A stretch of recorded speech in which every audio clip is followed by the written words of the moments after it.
안녕하세요. 4주차 들어가 보도록 하겠습니다. 자, 오늘은 먼저 논리노수를 들어가기 전에 또한 여러 가지 어려운 단어들이 사용되고 있습니다. 이 사용들의 의미가 무엇인지, 우리 지난 시간에 했던 개념 정의, 엄표화되는 것이 용어죠.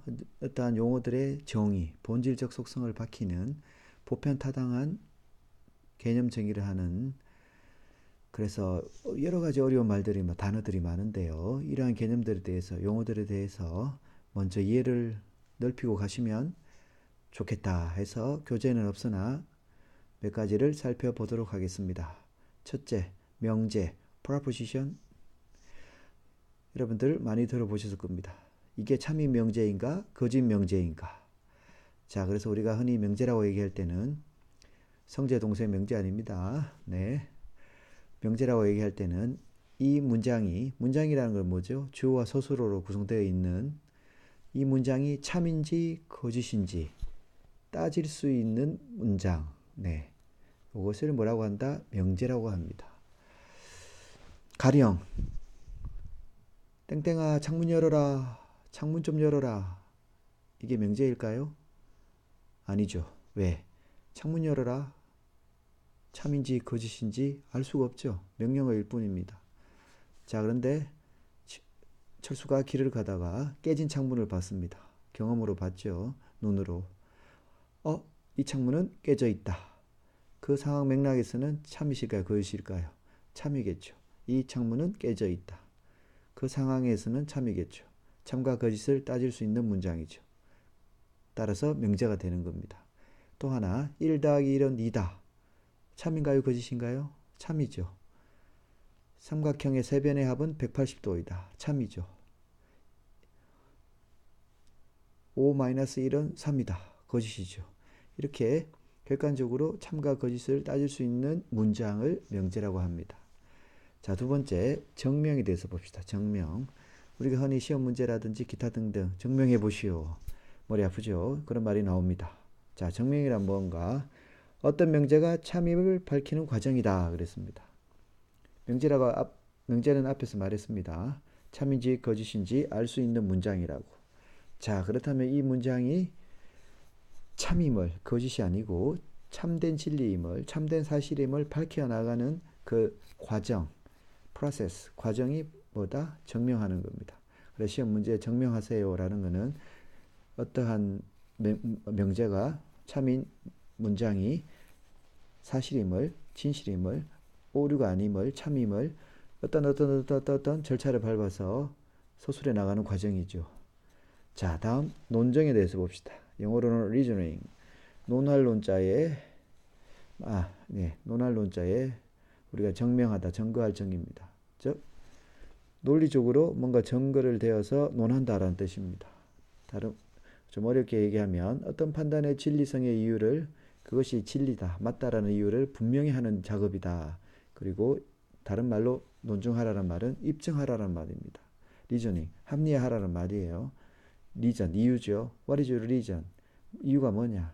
즉 내 주장에 대한 근거, 이유를 확실히 되어서 옳고 그름을 따져서 앞서 말했던 정명해 나가는 과정을, 정명하는 과정은 정명이고 정명함은 뭐냐? 논증이다 그러겠습니다.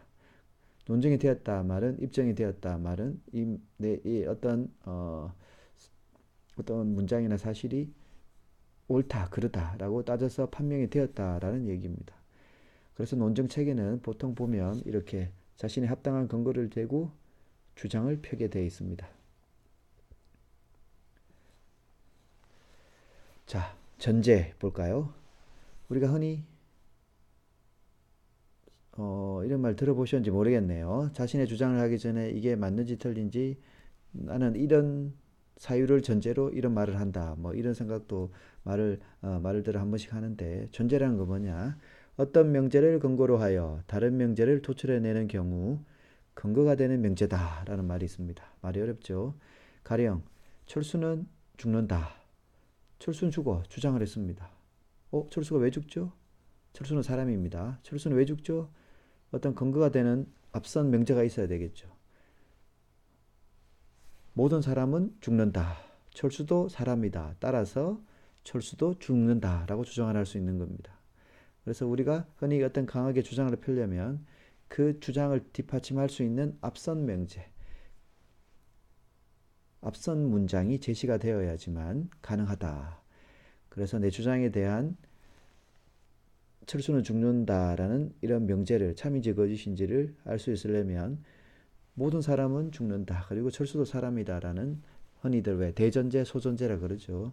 어쨌든 앞선 근거가 되는 전제가 있어야 되겠다라는 사실입니다. 그래서 여러분들이 친구들 간에 혹은 발표를 하실 때 주장을 펴면 거기에 대한 그 주장이 나오게 된 앞선 또 다른 명제, 또 다른 근거가 있어야 되겠다. 그것을 전제라고 합니다. 전제가 명확해야지만 내 주장이 확실해집니다. 모든 사람은 죽죠. 철수도 사람이죠. 따라서 철수도 죽는다라고 강하게 외칠 수가 있는 겁니다. 다음 페이지로 넘어갈게요. 힘내십시다. 자, 이번에는 유와 종차에 의한 내포적 정의 및 규칙에 대해서 한번 살펴보도록 하겠습니다. 우리가 지난 시간에 외연적 정의, 내포적 정의 이런 말을 했습니다. 외연적 정의, 내포적 정의. 색깔이 마음에 안 듭니다. 다른 색으로 바꿔야겠는데 다 시원찮네요. 이걸로 노란색으로 한번 해볼까요? 시원찮은데 빨간색 해야겠군요. 네. 자, 외연적 정의는 뭐라고 했었죠? 만약에 과일은 무엇인가 라고 했을 때 과일이란 개념은 사과, 배, 토마토 등등등을 얘기한다 했을 때 어떤 종류들을 열거하는 눈에 보이는 외연, 바깥 외자, 바깥 외자, 드러날 연자, 바깥으로 드러나는 것을 종류들을 열거하는 정의가 외연적 정의였죠. 내포적 정의는 내포, 안에 숨어 있다는 얘기입니다. 안내자죠.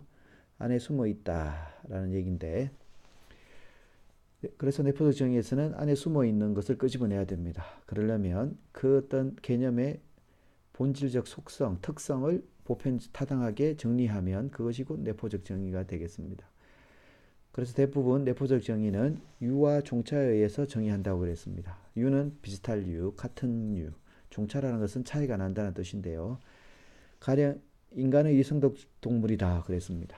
인간이라는 것은 뭐죠? 네, 용어, 단어, 개념입니다. 인간이란 개념은 이성적 동물이다라고 정의를 내렸습니다. 자, 여기서 동물은 유일까요? 종차일까요? 네, 인간도 동물이고 포유류도 동물이고 각각 뭐 많죠? 다 동물, 인간도 동물 중에 하나입니다. 그래서 유 개념이 되겠죠. 이거는 유는 나중에 기술합니다. 이성적, 다른 동물과 다른 인간만이 가진 차이, 종차. 다른 동물은 생각하고 사유할 수가 없죠. 이성, 인간만이 가지고 있습니다. 이것을 차이가 난다 해서 종차죠. 그래서 종차를 먼저 기술하고 유는 나중에 기술한다. 그래서 내포적 정의는 어떠한 것에 대해서 보편적인, 본질적인 유와 종차에 의해서 정의를 내리는 방식이다. 자, 그런데 이런 내포적 정의는 보기와 같은 특성을 갖고 있다. 규칙을 갖고 있다. 봅시다. 내포적 정의, 앞에 내포적 빠졌습니다. 정의는 종의 본질적 속성을 기술해야 한다. 종속, 과목, 강분계 아시죠? 분류할 때. 자, 어쨌거나 어떠한 개념의 본질적 속성, 보편적 속성을 기술해야 한다고 했습니다. 자, 봅시다. 집배원은 가장 많이 걸어다니는 직업에 종사하는 사람이다. 집배원의 본질적 특성, 속성일까요? 집배원은 우편을 배달하는 사람이라는 게 가장 본질적 속성이죠. 학생은 가장 많이 말을 하는 사람이다. 아니겠죠. 학생은 교수 해볼까요? 교사 해봅시다. 유아교사는 뭐 할까요? 어긋나게 하려면 유아교사는 가장 많이 말을 하는 사람이다. 가장 많이 하는 사람이다. 이것은 내포적 정의 규칙에 어긋났죠. 유아교사는 말을 많이 하거나 그게 본질적 속성은 아니죠. 유아를 대상으로 해서 아이들의 전인 발달을 도모하는 다양한 활동을 지도하는 사람. 네, 이런 것들이 본질적 속성이죠. 자, 두 번째, 정의는 순환적이어서는 안 된다. 순환, 반복한다는 말입니다. 사례 볼까요? 미술교육은 유아를 대상으로 미술을 지도하는 교육이다. 유아를 대상으로 미술 중심에서 교육하는 것이다. 단어 속에 다 말이 있습니다. 같은 말을 반복할 뿐이다. 순환적이다는 얘기입니다. 이 말도 순환성에서 계속 되풀이되기 때문에 내포적 정의 규칙에 어긋난다 라는 말입니다. 가령 백조는 희다, 백조는 흰새를 말한다 했을 때 백조의 흰백자의 세조자죠. 이미 백조라는 것 속에 이 자가 아닌데 어쨌거나 흰새, 백조죠. 백조는 흰새를 얘기한다. 이미 단어 속에 다 뜻이 있는 것을 다시 동원 반복할 뿐입니다. 그래서 순환적에서는 안 된다. 세 번째, 정의는 너무 넓어서도 너무 좁아서도 안 된다. 봅시다. 가령 호라비는 혼자 사는 남자이다. 호라비가 혼자 사는 남자, 혼자 사는 남자가 호라비라. 호라비의 개념이 너무 넓죠. 호라비에는 혼자 사는 남자도 있고 혼자 사는 총각도 있죠. 이렇게 너무나 큰 범위로 해서 산만해서도 안 되겠다. 도둑은 돈을 훔치는 사람이다. 도둑이 돈만 훔치나요? 도둑이라는 게 돈도 훔치고 뭘 훔칠까요? 또 폐물도 훔치고 여러 가지 훔칩니다. 너무 돈이라는 것에 한정했습니다. 너무 좁다라는 겁니다. 그래서 참 정의 내리는 게 쉽지가 않습니다. 그래서 여러분들이 보시는 교재에 나오는 이론가들의 뭐뭐를 뭐뭐로 정의한다. 뭐뭐는 뭐뭐다라고 정의 내리는 학자들은 대단한 사람들이다 생각을 해봅니다. 자, 이번에는 네 번째, 정의는 너무 또한 애매모호 하거나 비유적 표현을 또 너무 써도 안 되겠다 라는 것이 있습니다. 자, 봅시다. 먼저 말씀드리면 애매모호라는 것은 애매성과 모호성 이 둘을 합친 말입니다. 애매성과 모호성. 그래서 우리가 흔히 대화할 때 네 말이 애매모호한데? 이 말은 뭐냐? 두 가지 의미가 있다. 애매성과 모호성. 자, 애매성이라는 건 뭐냐? 결론부터 말씀드리면 두 가지 의미를 갖는다라는 겁니다. 어떤 개념 정의가 두 가지의 의미를 갖는다라는 겁니다. 자, 사례 볼까요? 중개인은 양쪽 사이에 다리를 놓아주는 사람이다. 양쪽 사이에 다리를 놓아주는 사람이다. 사람과 사람을 연결하는 것으로 해석할 수도 있고 진짜 우리 물건 다리와 다리를 육교를 연결해주는 사람으로 할 수도 있고 이게 두 가지 의미로 해석되죠. 자, 그래서 애매성이라는 것은 두 가지 이상 의미로 해석되어서 A라는 사람은 A라는 사람이 얘기한 것에 B라는 사람이 또 다르게 서로 다르게 해석했을 때 소통이 안 될 때 당연히 애매성을 띈다라고 합니다. 자, 모호성은 뭐냐? 기준의 모호성입니다. 가령 알루미늄은 가벼운 금속이다. 자, 가볍다는 게 어느 정도로 얘기할까요? 10이라는 게 있어서 5 이상일까요? 5 이하일까요? 가볍다는 게 어느 정도로 얘기한 건가요? 자, 이렇게 정확하게 기준을 제시하지 않았을 때 모호하다라는 표현을 씁니다. 가령 우리 대머리 아시죠? 대머리는 머리가 없는 사람을 말한다. 머리카락이 부족한 사람을 말한다 했을 때 두 가지 이상 해석되는 의미가 두 가지 이상으로 해석되시나요? 아닐 겁니다. 대머리는 당연히 머리에 떠오르시죠. 이미지가 다 대머리인 줄 아실 겁니다. 자, 근데 기준을 봅시다. 어느 선까지 대머리를 볼 것인가? 눈썹 위에부터 저기 정수리부터 양쪽에 머리 없는 것부터 애매합니다. 그래서 대머리라는 것을 기준에서는 좀 모호성을 띠고 있다라고 표현을 씁니다. 자, 그리고 비유적 표현을 사용해서 안 된다 그랬습니다. 건축은 얼어붙은 음악이다. 비유죠. 얼어붙은 음악. 메타포 언유로 쓰고 있죠. 이게 문학에서는 가능한 일이나 정말 좋죠. 문학에서는 상상력 나래를 펴기 위해서. 그러나 이런 논리 논술, 철학적인 그리고 세심한 사유가 필요한 이런 부분에서는 메타포 쓰는 것 대신에 정의 내릴 수 있으면 다른 사람이 금방 납득할 수 있도록 아주 합리적으로 정의를 내려야 한다라는 것입니다. 비유적 표현은 가급적 자제해야겠다. 자, 마지막 긍정적인 정의가 가능할 때는 부정적인 정의를 해서는 안 되겠다.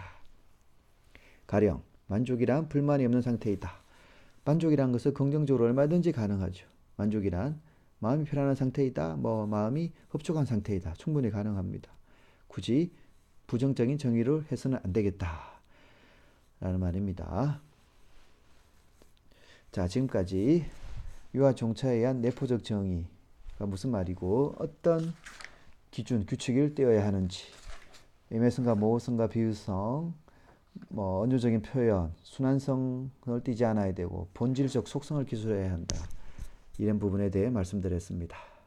고생하셨습니다. 오츠카레 사마 되시다.